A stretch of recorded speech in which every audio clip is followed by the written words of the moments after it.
একটি দল মনে করছেন নির্বাচন হবে আর প্রতীক দেখে দেশের জনগণ ভোট দেওয়ার জন্য বসে আছে। সেই আশায় গুড়ে বালি, সেই পরিস্থিতি তৈরি হবে না বাংলাদেশে। এই জেনারেশন তারা ভোট দেওয়ার সুযোগ পায়নি, বিগত 15-20 বছরে তারা ভোট দেওয়ার সুযোগ পায়নি। তাদের নেতৃত্বেই নতুন বাংলাদেশ আমরা পেয়েছি। এই 35% ইয়াং জেনারেশন, তরুণ যুবক ছাত্র, তারা সিদ্ধান্ত নিয়ে ফেলছেন তারা আগামী দিনে কাদেরকে ভোট দেবেন। কারা সন্ত্রাস করছেন, কারা নিজ দলের কর্মীদেরকে হত্যা করছেন, কারা ধর্ষণ করছেন, কারা লুটপাট করছেন, কারা চাঁদাবাজি করছেন, টেন্ডারবাজি করছেন, জনগণের কাছে আজকে দিবালোকের মতো পরিষ্কার। অন্তর্বর্তীকালীন সরকার, তাদের প্রধান দায়িত্বই হচ্ছে নির্বাচিত সরকারের হাতে ক্ষমতা বুঝিয়ে দেয়া। কিন্তু এই জন্য প্রয়োজন শর্ত 3টি। 1 নম্বর শর্ত আমরা সব সময় বলেছি, নির্বাচনকে গ্রহণযোগ্য করতে হবে, সুষ্ঠু করতে হবে এবং নির্বাচনকে ফেয়ার করতে হবে, ক্রেডিবল ইলেকশনে পরিণত করতে হবে। এই জন্য আমরা দাবি জানিয়েছি যে নির্বাচন কমিশনকে সংস্কার করতে হবে, নির্বাচনের আইন বিধি সংস্কার করতে হবে এবং সুষ্ঠু নির্বাচনের জন্য লেভেল প্লেইং ফিল্ড তৈরি করার ক্ষেত্রে সরকারকে এবং নির্বাচন কমিশনকে প্রয়োজনীয় পদক্ষেপ গ্রহণ করতে হবে। আমরা সরকারের কাছে দাবি জানিয়েছি, গণহত্যাকারী ফ্যাসিস্ট অপশক্তির বিচার প্রক্রিয়াকে ত্বরান্বিত করে দৃশ্যমান জায়গায় নিয়ে আসতে হবে। যদি এই 2টি শর্ত পূরণ করা না হয়, তাহলে আমরা বারবার বলছি, আজকেও বলছি, তাহলে আগামী দিনে যে নির্বাচন হবে সেই নির্বাচন এদেশের জনগণের আকাঙ্ক্ষা পূরণ করতে পারবে না, শহীদ পরিবারের আকাঙ্ক্ষা পূরণ করতে পারবে না, আহতদের আকাঙ্ক্ষা পূরণ করতে পারবেন না। শুধু তাই নয়, যেন ভাবে যে নির্বাচন হবে সেই নির্বাচন আবারও নতুন করে ফ্যাসিবাদের আরেকটি অধ্যায়ের সূচনা করবে। এটি কোনোভাবেই গ্রহণযোগ্য হতে পারে না। নির্বাচন কমিশন সংস্কারের পাশাপাশি রাষ্ট্র ব্যবস্থার গুরুত্বপূর্ণ দিকগুলোর সংস্কার করা প্রয়োজন, না হলে ফ্যাসিবাদ আবার ফিরে আসে। কিন্তু রাজনৈতিক দলগুলোর মধ্যে আপনারা জানেন যে কোন রাজনৈতিক দল নির্বাচন জপতে তারা ইতিমধ্যেই জনগণের কাছে এটি প্রমাণ করেছে, তাদের তৎপরতা দিয়ে প্রমাণ হয়েছে, বিচার হলে হবে, না হলে না হোক, সংস্কার হোক বা না হোক, আগে নির্বাচন হতে হবে, আগে নির্বাচন হতে হবে। এই ধরনেরই একটা মেসেজ তারা জনগণের কাছে দিচ্ছে, নাকি বলেন? খুবই দুর্ভাগ্যজনক। এটা জন আকাঙ্ক্ষার পরিপন্থী, শহীদ পরিবারের প্রত্যাশার পরিপন্থী। যারা আহত তাদের চিন্তা এবং প্রত্যাশার সাথে সংঘর্ষ। আমরা অবশ্যই নির্বাচন চাই, নির্বাচনের আগে আমাদেরকে অবশ্যই এই শর্তগুলোকে পূরণ করতে হবে। এই জন্য সরকার যে প্রচেষ্টা চালাচ্ছে, ঘোষিত তারিখের মধ্যে নির্বাচনের জন্য সরকারকে দ্রুততম সময়ের মধ্যে এই 2টি মৌলিক কাজ, বিচার এবং সংস্কার আর লেভেল প্লেইং ফিল্ড, এটি নিশ্চিত করেই নির্বাচনের পরিবেশ তৈরি করে নির্বাচন দিতে হবে। প্রিয় ভাইরা আমার, 5ই আগস্টের পরে আমরা মনে করেছিলাম, বাংলাদেশের জনগণ মনে করেছিল যে আমরা স্বস্তির সাথে, নিরাপত্তার সাথে আমরা স্বাভাবিক জীবন যাপন করতে পারব। রাষ্ট্রীয় নিপীড়ন থেকে এদেশের জনগণ মুক্তি পেয়েছে, রাষ্ট্রীয় সন্ত্রাস থেকে মুক্তি পেয়েছে, ফ্যাসিবাদ থেকে দেশের জনগণ মুক্তি পেয়েছে। কিন্তু ফ্যাসিবাদের দোসররাও এখনো সরকার, রাষ্ট্র এবং সমাজের বিভিন্ন স্তরে স্তরে তারা জেগে বসে আছে। আমরা এখনো দেখছি, এদেশের জনগণের কাছে পরিষ্কার, এখনো বাংলাদেশে খুন হয় কেন, কারা খুন করেন, কারা সন্ত্রাস করছেন, কারা নিজ দলের কর্মীদেরকে হত্যা করছেন, কারা ধর্ষণ করছেন, কারা লুটপাট করছেন, কারা চাঁদাবাজি করছেন, টেন্ডারবাজি করছেন, জনগণের কাছে আজকে দিবালোকের মতো পরিষ্কার। খুবই দুর্ভাগ্য আজকে ফ্যাসিস্ট অপশক্তি বাংলাদেশে নেই, তাহলে প্রতিদিন এই সমস্ত দুর্ঘটনা কারা করছেন, কিভাবে করছেন, কোন স্বার্থে করছেন, আজকে দেশের জনগণের কাছে এটি পরিষ্কার। আমাদের আলাদা করে বলার কোনো প্রয়োজন নেই। সোশ্যাল মিডিয়ার যুগে জনগণ প্রতিনিয়ত এটি জেনে যাচ্ছে। একটি দল মনে করছেন নির্বাচন হবে আর প্রতীক দেখে দেশের জনগণ ভোট দেওয়ার জন্য বসে আছে। কি আগামী দিনে শুধুমাত্র প্রতীক দেখেই জনগণ ভোট দেওয়ার জন্য হুমড়ি খেয়ে পড়বেন সেই পরিস্থিতি হবে? সেই আশায় গুড়ে বালি, সেই পরিস্থিতি তৈরি হবে না বাংলাদেশে।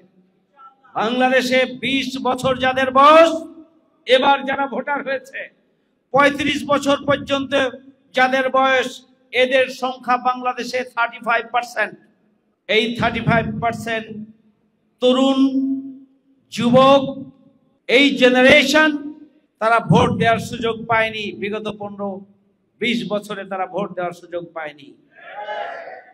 তাদের নেতৃত্বেই নতুন বাংলাদেশ আমরা পেয়েছি, যাদের স্লোগান উই ওয়ান্ট জাস্টিস, আমরা ন্যায় বিচার চাই, যাদের স্লোগান আমরা বৈষম্যহীন বাংলাদেশ চাই, যাদের স্লোগান আমরা দুর্নীতিমুক্ত বাংলাদেশ চাই। এই 35% ইয়াং জেনারেশন, তরুণ যুবক ছাত্র, তারা শুধুমাত্র মার্কা দেখেই ভোট দেওয়ার জন্য দৌড়াবেন না। তারা নতুন বাংলাদেশ এনেছেন, নতুন বাংলাদেশের ভিত্তি স্থাপনের জন্য, নতুন বাংলাদেশকে এগিয়ে নেওয়ার জন্য, দুর্নীতি মুক্ত, সন্ত্রাস মুক্ত, চাঁদাবাজ মুক্ত, দুঃশাসন মুক্ত, বৈষম্যহীন ন্যায় বিচারের ইনসাফের বাংলাদেশ প্রতিষ্ঠার জন্য কাদেরকে আগামী দিনে ভোট দিতে হবে, তারা কল্পনা করছেন এবং সিদ্ধান্ত নিয়ে ফেলছেন তারা আগামী দিনে কাদেরকে ভোট দেবেন। তারা বলেন যে যাদের আগামী দিনে নির্বাচনে ভালো করার সুযোগ নেই, তারাই শুধুমাত্র ভোটের ব্যাপারে পিছুটা। বাংলাদেশ জামাত ইসলামী সকল গ্রহণযোগ্য নির্বাচনে স্বাধীনতা পরবর্তী অংশগ্রহণ করেছে। বাংলাদেশ জামাত ইসলামী একটি নির্বাচনমুখী দল। নির্বাচনের মাধ্যমেই ক্ষমতার পালাবদল হবে, সেই গণতান্ত্রিক চিন্তা এবং দৃষ্টিভঙ্গি লালন করেই বাংলাদেশ জামাত ইসলামী সমস্ত গ্রহণযোগ্য নির্বাচনে অংশগ্রহণ করেছেন। আগামী দিনেও একটা নির্বাচনমুখী দল হিসাবে জামাত ইসলামী আগামী নির্বাচনে অংশগ্রহণের জন্য ইতিমধ্যে 300 আসনে প্রার্থী প্রাথমিকভাবে চূড়ান্ত করেছে। আলহামদুলিল্লাহ। সুতরাং বাংলাদেশ জামাত ইসলামী নির্বাচনের ব্যাপারে জামাত ইসলামীর পিছুটান নেই।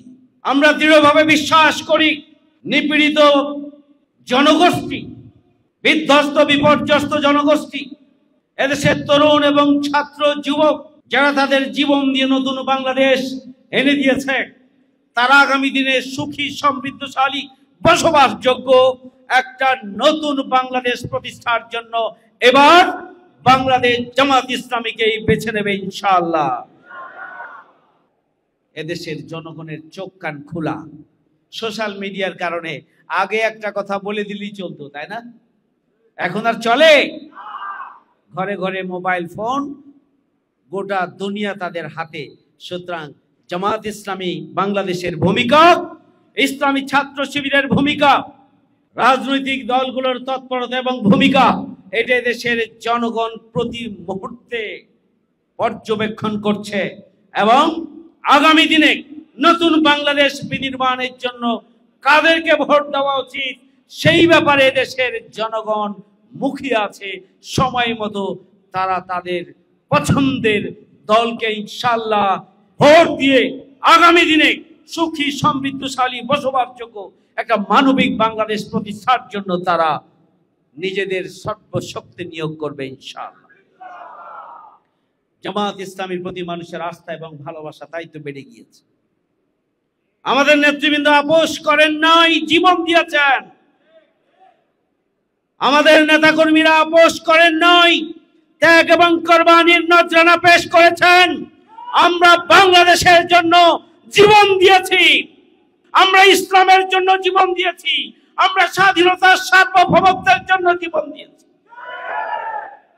আমরা কোন আধিপত্যবাদী শক্তির কাছে আমাদের নেতৃবৃন্দ মাথা নত করে নাই, কোন আধিপত্যবাদী শক্তির কাছে আমরাও মাথা নত করি নাই, আগামী দিনেও আমরা মাথা নত করব না। আজকে বাংলাদেশ জামায়াত ইসলামীর ব্যাপারে এদেশের জনগণের আস্থা এবং ভালোবাসার জায়গা তৈরি হয়েছে।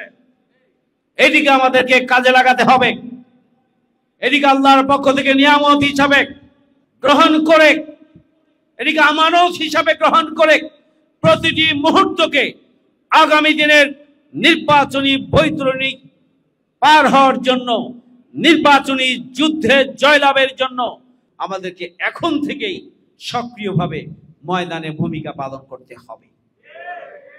ঢাকা ৬ আসনে জামায়াত ইসলামী মনোনীত প্রার্থী ডক্টর মান্নানের নামকে প্রতিটি ঘরে ঘরে, প্রতিটি মানুষের অন্তরে পৌঁছে দেওয়ার জন্য আপনাদেরকে পদক্ষেপ গ্রহণ করতে হবে।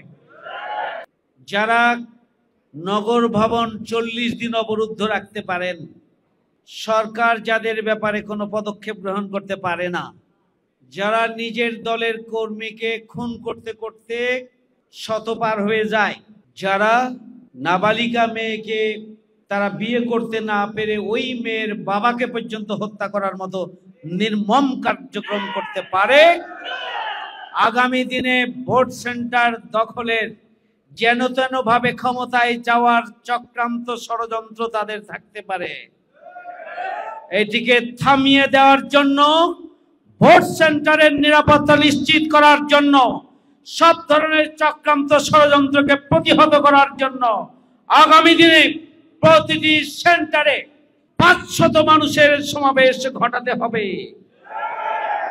যারা শুধুমাত্র ভোট সেন্টার পাহারা দেবে, যারা মানুষের নিরাপত্তা দেবে, যারা ব্যালট নিয়ে চক্রান্ত করবে তাদের দাঁত ভাঙা জবাব দেবে। আগামী দিনে গোটা বাংলাদেশেই যে দাঁড়িপাল্লার গণজোয়ার তৈরি হবে, সেই গণজোয়ারের কেন্দ্রবিন্দু হবে ঢাকা ৬ ইনশাআল্লাহ। সেইভাবেই আমরা ভূমিকা পালন করব। এই জন্য আল্লাহর সাহায্য চাইতে হবে, আল্লাহর কাছে দোয়া করতে হবে।